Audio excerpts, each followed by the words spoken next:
Life has fought to survive on our restless and violent planet for billions of years.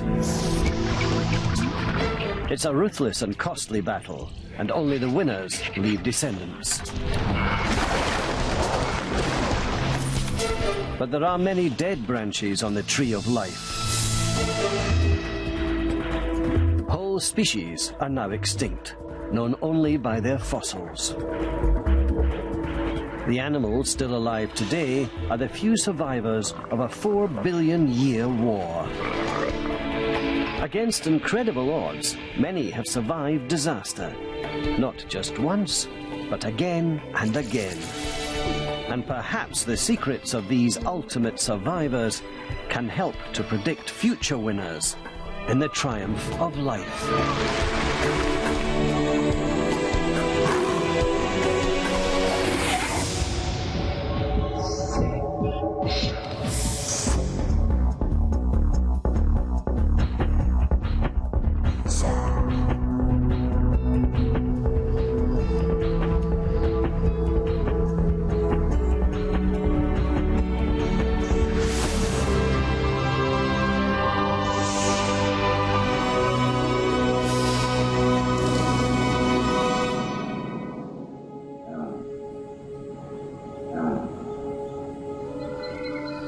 The Cretaceous period, 65 million years ago.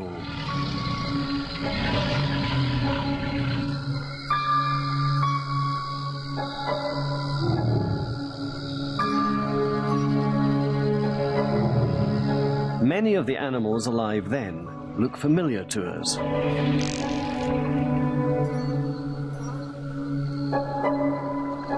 Some creatures were very different. But evolution was shaping life then exactly the same way it does today. Animals exploited each other, trying to get ahead.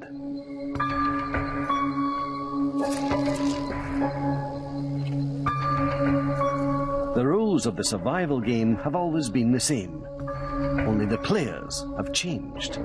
But long-term success depends on being able to cope with the unexpected.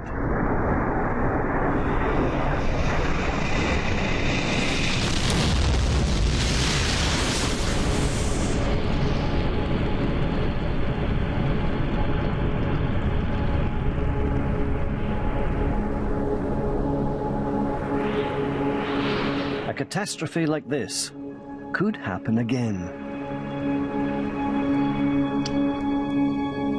But whenever life stumbles, other life steps in and seizes the chance to triumph.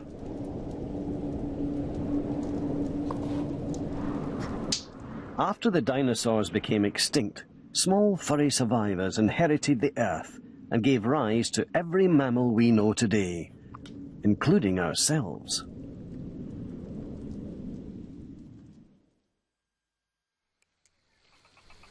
Evolution is usually a slow process, but after a mass extinction, it goes into overdrive, filling the vacuum left by the animals that have disappeared. The resourceful mammals were quick to take advantage of new opportunities. By coincidence, flowering plants were also on the rise. The mammals soon discovered novel foods like nectar, pollinating insects, and fruit.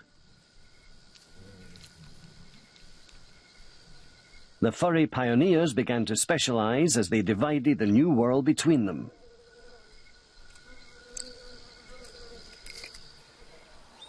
Today, mammals fill the roles once held by the giant reptiles.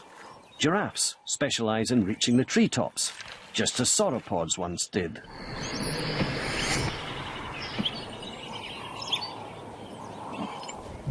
And big cats tear up large prey, following in the footsteps of Tyrannosaurus.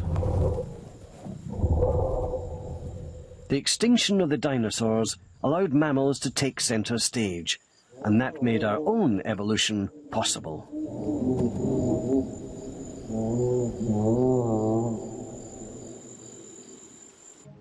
The story of life is also the story of extinction.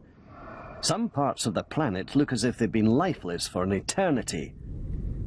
But rocks tell a different story. Sometimes the forces of erosion open windows onto the past. It's because of fossils that we know that dinosaurs ever existed. But most of life's secrets are still hidden in the rocks. Each step down the strata is a step back in time. And sometimes they give us a glimpse into the past. The conditions needed for a fossil to form are rare, so it's only occasionally that rocks hold clues about life on Earth.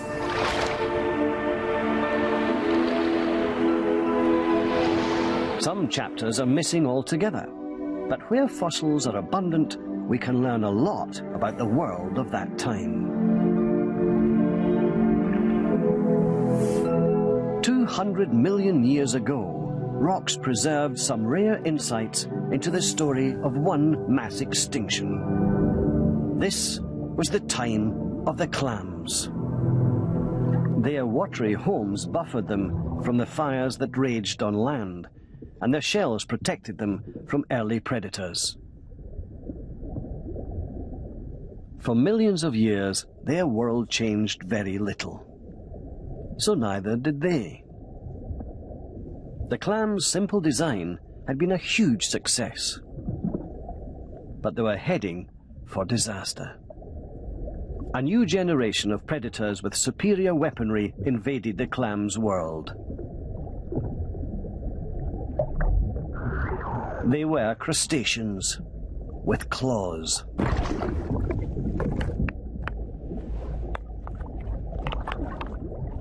Until then, thin shells had provided ample protection against predators. But predation had just shifted up a gear. The claw was a huge advance in shell-destroying technology. The crustaceans caused carnage on the sea floor, but their claws were just the first blow. For the clams, the next deadly innovation was closer to home.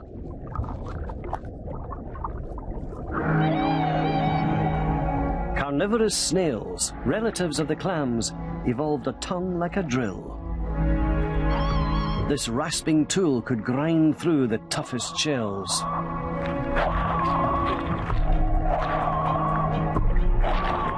Once the clams' defenses were breached, the killer snails sucked out their prey's innards through the drill hole. The clams were under siege.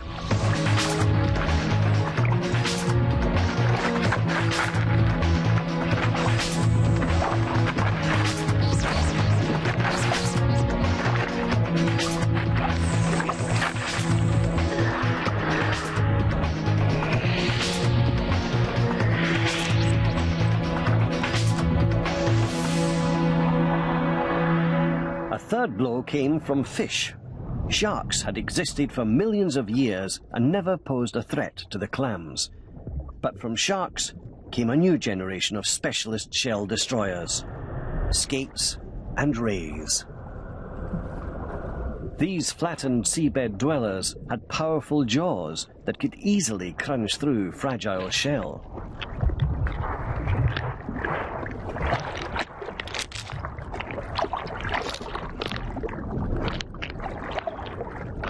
Before this predatory assault, clams had covered the sea floor. Now, their numbers collapsed.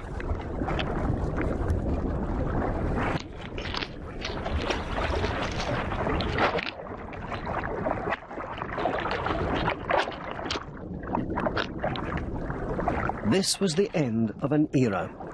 Clams either shaped up or faced extinction.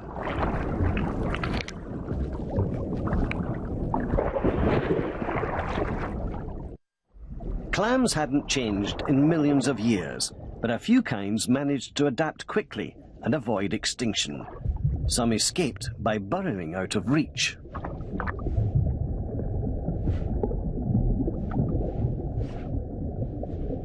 Others, like the mussels, fled to the edge of the sea, taking advantage of the tides to leave their old enemies behind.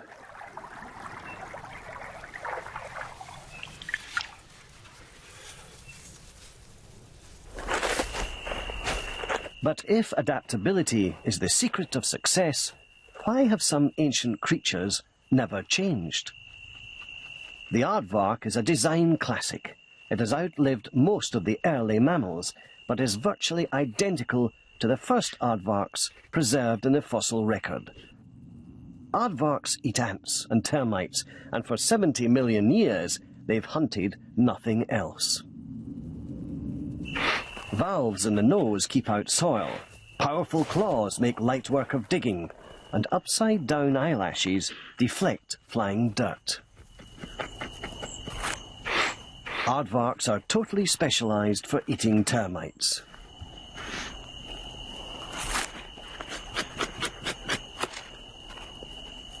Tiny termites seem a strange choice of food for such a large mammal, but they are the aardvark's secret of survival.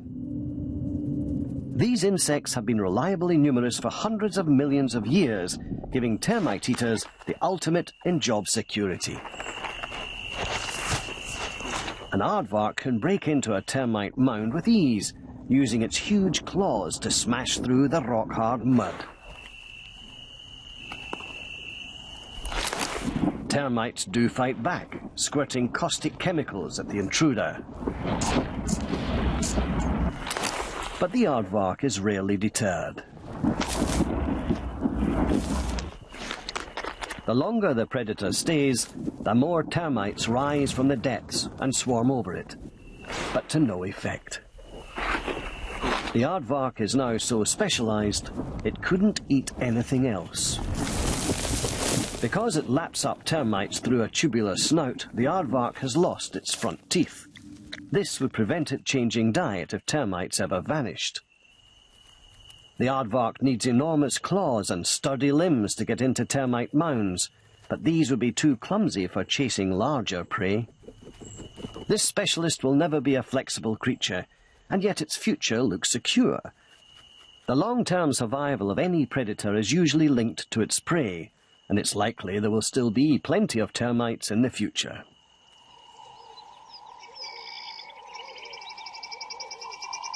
Other specialists are more vulnerable. The cheetah is a dedicated gazelle killer.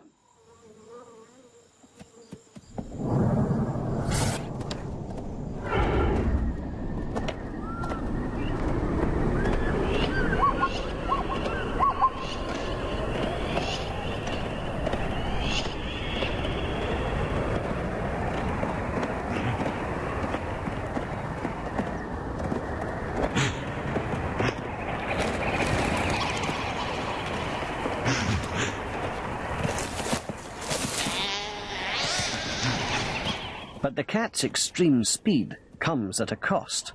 Reduced bulk and strength. It can no longer kill with brute force. It can trip a gazelle, but this tactic works with few other animals.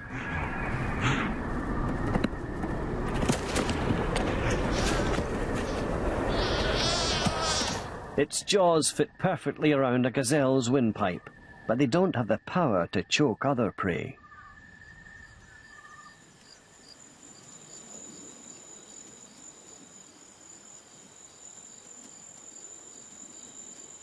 The cheetah's genes for swift hunting will pass to its young, giving them an edge during their lifetime. But the specializations that help individual cheetahs are actually handicapping the long-term survival of the cheetah line. The African plains seem full of prey for big cats, but a cheetah is now very short of options. Having sacrificed strength for speed to catch gazelles, most of the other wildlife is now beyond its reach.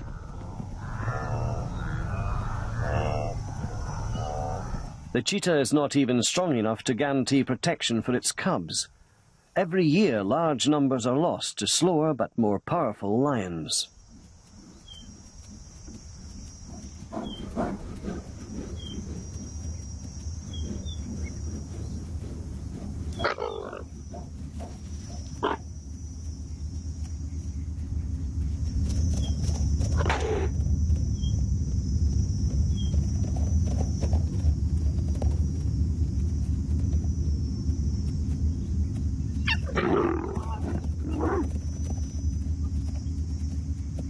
This spirited attempt to distract the lion has worked, but it'll be many months before the cubs are out of danger.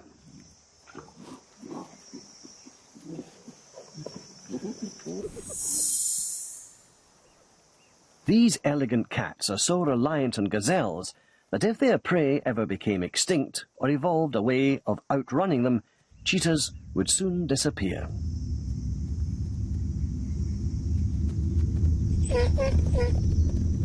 As the fastest land animal, the cheetah is a pinnacle of evolution. But ironically, its success may be short-lived, just like many specialists before it. Nowhere is the triumph of flexible behavior more dramatically seen than on the barren island of Hispaniola in the Galapagos. Mockingbirds share this harsh shoreline with seabird colonies. They live by opening seeds with their sharp, powerful beaks.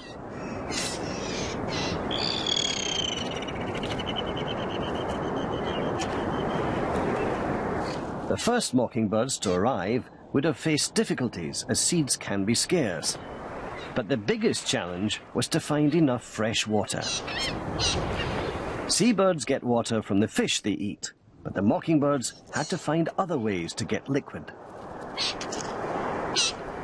They began to investigate abandoned eggs, but the supply of eggs is highly seasonal and there are never enough to go around.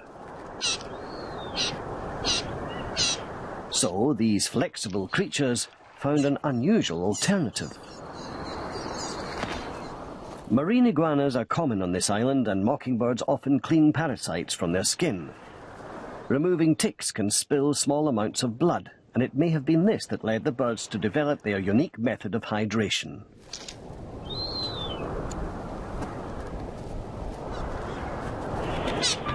The mockingbirds of Hispaniola have become vampires.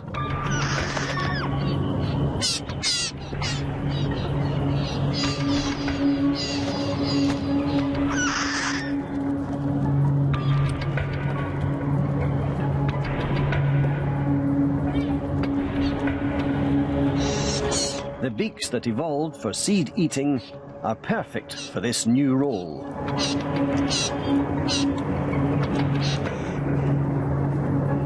With no freshwater pools, this island should support very few mockingbirds, but their opportunistic approach to finding fluid has solved that problem.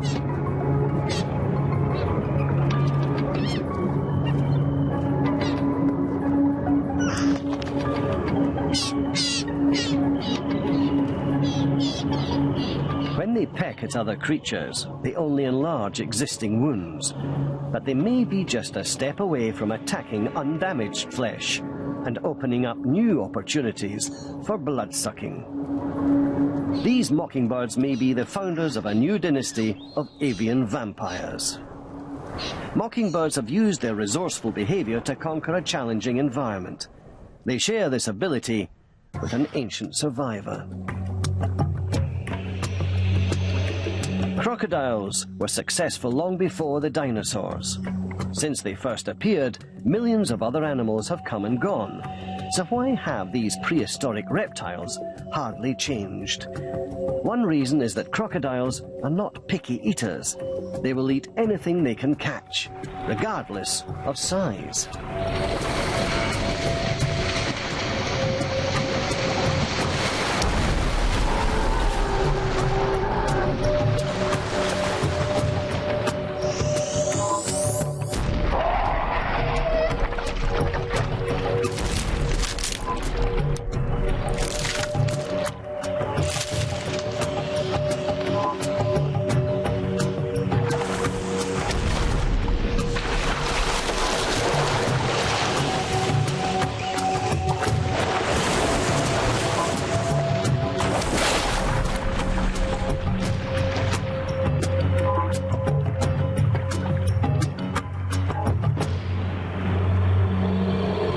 Crocodiles are also widespread, so if they die out in one corner of the globe, they can recolonize from another. Their ability to live in water meant they could shelter from fires and storms. Our planet is constantly changing, and protection from the elements has ensured the survival of many animals.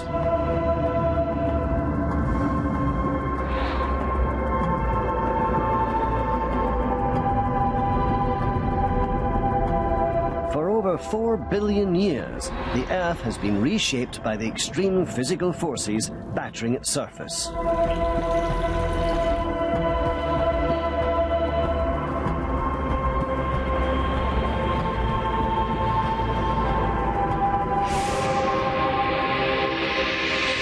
During this vast stretch of time, the same violent forces have taken their toll on life.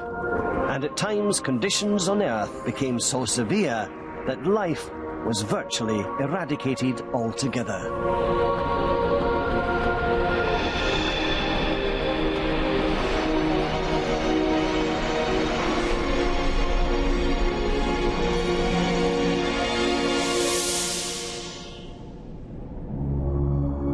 Five mass extinctions have struck in our planet's long history, but the greatest of all was 250 million years ago in an age known as the Permian. This was a time of great upheaval in the Earth's crust. The planet was shaken to its core. Poisonous gases filled the atmosphere, trapping the sun's rays and sending temperatures soaring. Seas and lakes stagnated and began to dry out.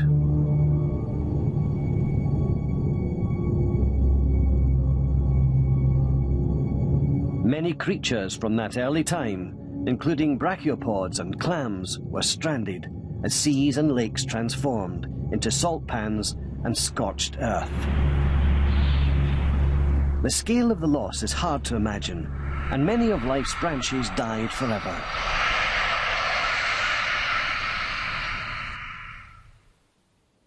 But somehow, survivors pulled through. Among them were two lines of reptiles. One line gave rise to the dinosaurs, and the other to an animal still alive today on an island near New Zealand.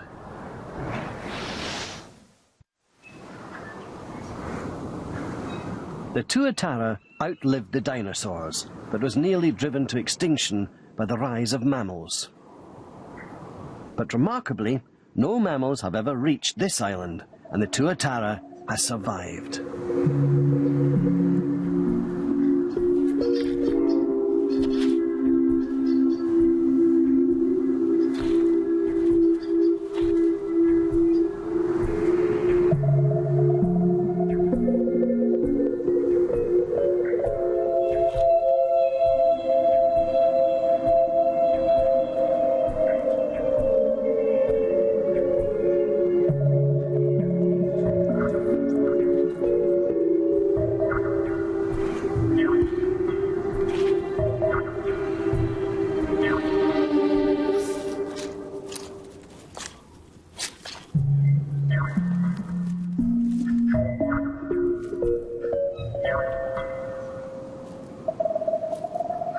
Theirs is definitely life in this slow lane.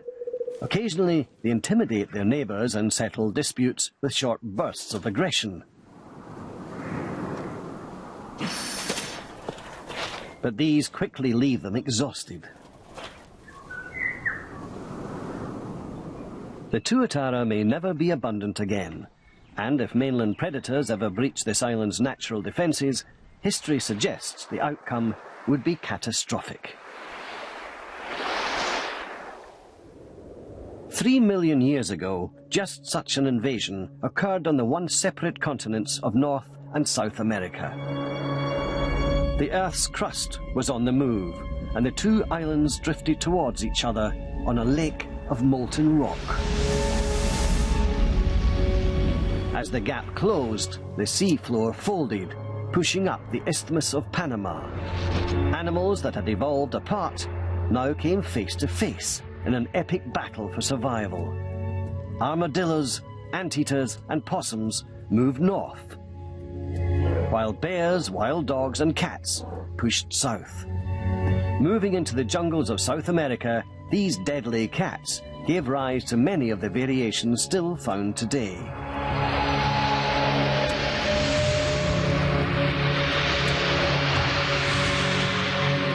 From spotted cats to jaguars and jaguarundis, cats changed the face of predation in South America.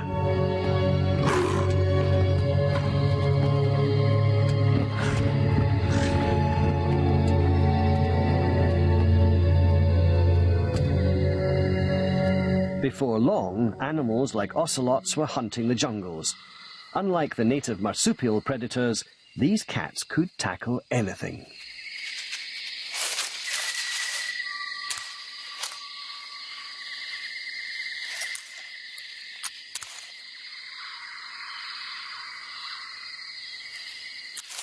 Their speed, power and flexibility were light years ahead of their rivals. And much of the South American fauna was hunted to extinction. The South's native predators would have looked much like this quoll. They were less efficient hunters than the cats, and that became a problem. Their forests were now invaded by new prey, too fast for them to catch. The southern predators were no match for the new wave of North American rodents, while the cats, who had evolved to hunt them, had more success.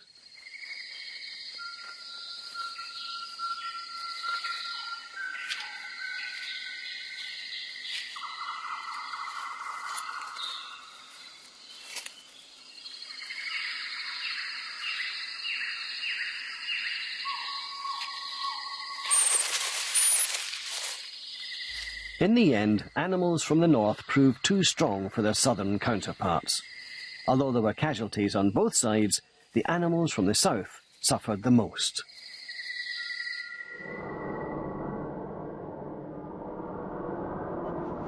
"3 million years later, a huge bird would be the first victim in a new wave of island extinctions. This time, drifting continents were not to blame. The culprit was man. The dodo was flightless. Mauritius had no natural predators, and the bird's ancestors lost the ability to fly, as they became specialized to live and hunt on the ground.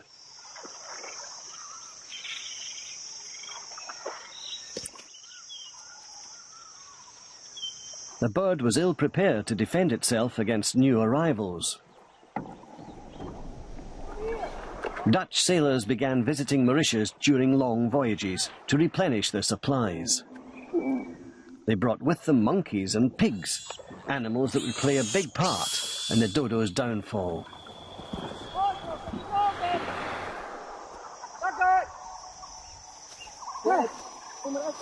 When the sailors first arrived, the dodos were sitting ducks.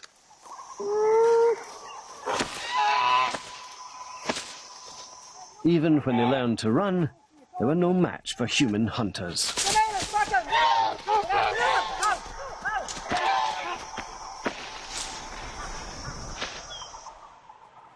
The sailors ate dodos and also stocked their ships with large numbers, but they didn't drive the dodo to extinction. It was the monkeys and pigs they brought with them. The dodo only laid a single egg and grew slowly. They were no match for these introduced predators.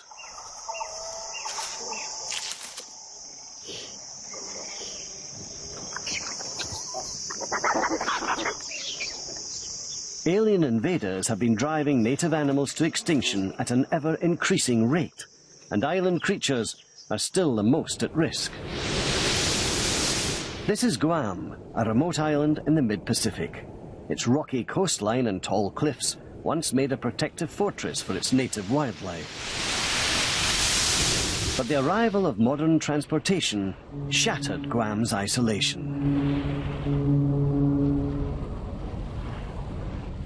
Animals can now cross the globe in a single day.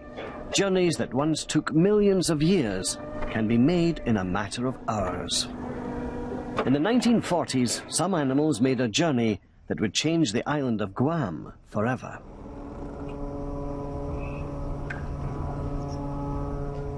A ship from New Guinea arrived, carrying some dangerous stowaways.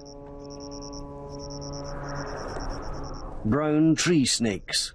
These predators were efficient killers in their homeland, but on Guam, they would prove even deadlier.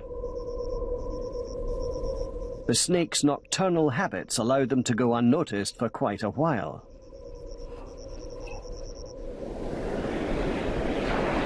But each morning revealed the deadly toll they were taking on Guam's wildlife.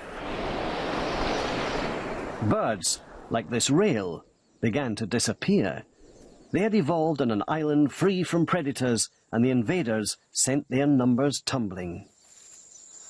As the snake's numbers climbed, bird populations collapsed. For Guam's wildlife, the snake's calling card was a symbol of disaster. Insect numbers boomed, their populations no longer held in check by birds. Spiders also benefited, and today, Guam's forests are often choked with webs.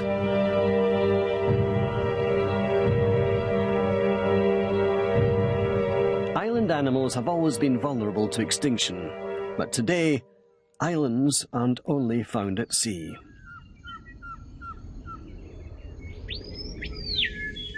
The Amazon rainforest in Brazil is still home to more species than anywhere else on Earth.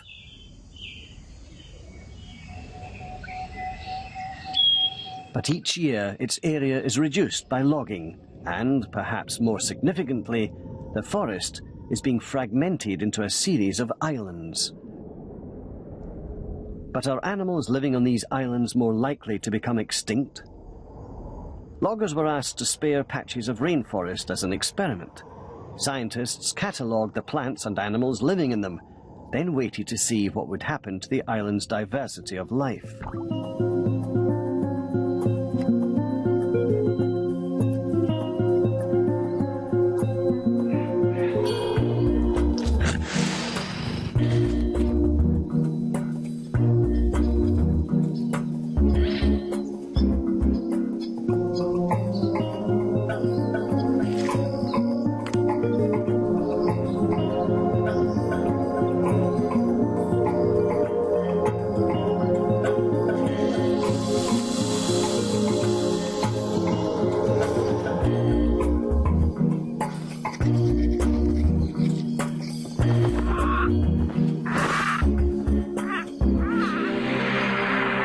Land that had been exposed by logging soon became eroded and scorched, trapping animals in their islands. Would these animals be able to survive? Signs of decay were everywhere. Trees near the edge of the islands were dying, killed by the light and dry winds that could now penetrate. Many insects were gone, along with the birds that ate them. Without monkeys, the canopy fell silent. Spider monkeys needed plenty of forest to find enough fruit. Being tree dwellers, they could not cross the scorched open ground to the next patch of forest, and so they starved. Without the monkeys, uneaten fruit rotted. This meant that their seeds were not dispersed, so young seedlings were unable to replace older trees as they died. Many of these extinctions were predictable, but some resulted from a domino effect, as the loss of one animal led to the loss of others. This pig, for example, may be responsible for the fate of a frog. Peccaries make wallows by scouring out puddles in wet areas, and many creatures rely on these ponds to breed. This is a striped monkey frog. It lays its eggs in trees overhanging wallows. For the egg's vulnerable early stage, they develop in the relative safety of the canopy.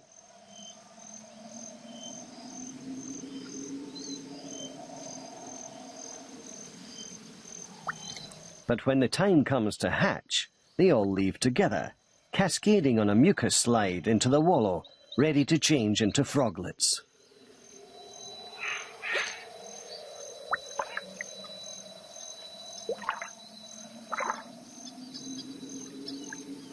But peccaries are large social animals, and to find enough food to support a whole group, they must travel great distances. Confined to a small island of forest, they starve.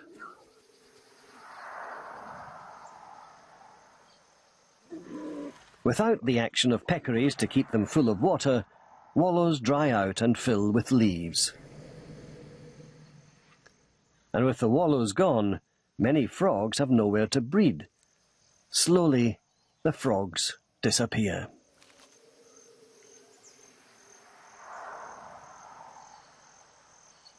Most of these extinctions happened because smaller areas of forest held smaller populations, less able to bounce back from disaster. Earth's forests today cover just 1/10 of their former area. Results from the rainforest experiment suggest that half of the species they once held have already been lost. This is extinction on the same scale and at a similar rate to the one that wiped out the dinosaurs. It is the beginning of our planet's 6th mass extinction. As before, when faced with disaster, specialists will be more vulnerable than other animals. In China, giant pandas are incredibly picky about their food. Eating bamboo is about the only thing they do, but curiously, they aren't very good at it. The panda can harvest bamboo quickly thanks to a specialized thumb for gripping leaves. But its intestines are not good at digesting plant matter, and most of it passes straight through.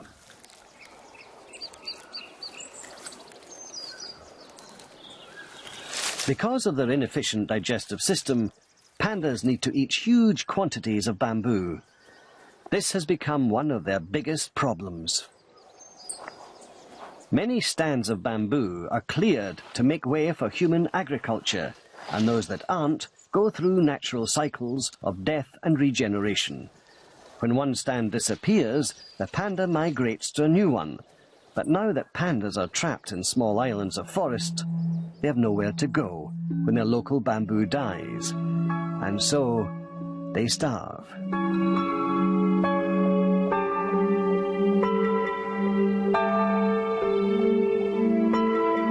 If the panda could leave its bamboo island or find a new source of food, it may be able to assure its survival. But the panda is not that kind of animal.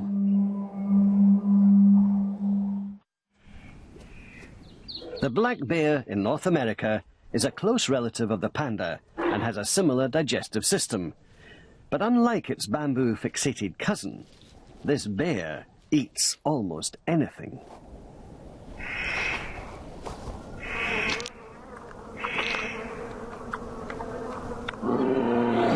Black bears are amazingly resourceful in their relentless quest for worms, grubs, and ants.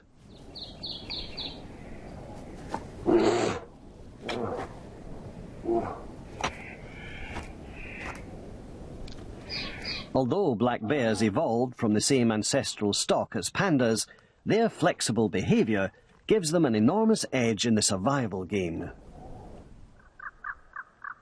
Most of the bear's original forest has been cut down or fragmented into islands, yet there are as many black bears now as there were when the first white settlers arrived. The same changes that spell disaster for the panda in China spell opportunity for the resourceful black bear.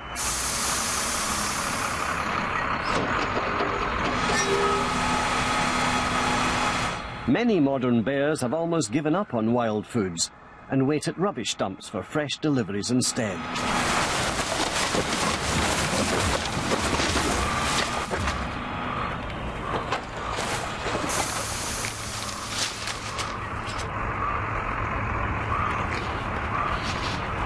With this constant supply of high-energy junk food, they put on weight, which allows them to have more young.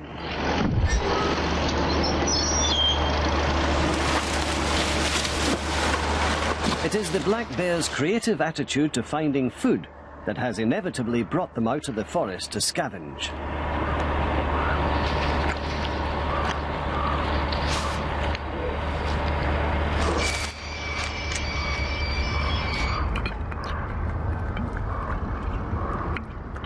Bears are displaying the flexibility of true survivors, but their long-term success is not guaranteed.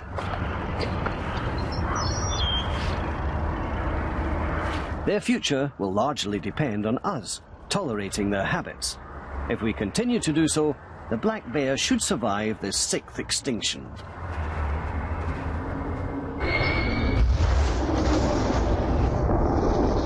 Our world is rapidly changing. Human technology, moving more quickly than evolution, might protect us. But what will become of the rest of life on Earth?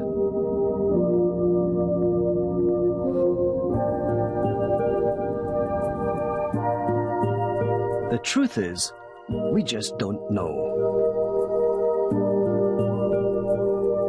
The web of life is complex. We can't predict what will happen as we cut its delicate threads. We could ignore wildlife and only preserve creatures vital to our own survival.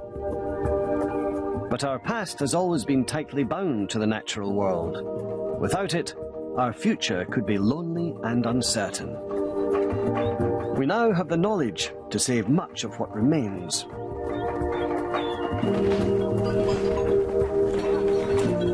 And given the slightest chance, life can bounce back. Nature's amazing powers of renewal have emerged from the very process of evolution. The diversity of life on Earth today is the result of a 4-billion-year war for survival. And these survivors are testimony to life's extraordinary ability to recover from disaster.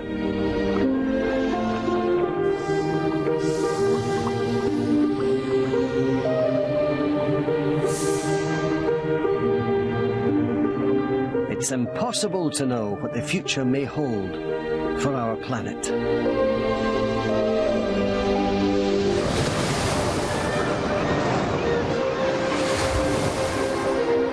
Life's greatest triumphs may in fact be yet to come.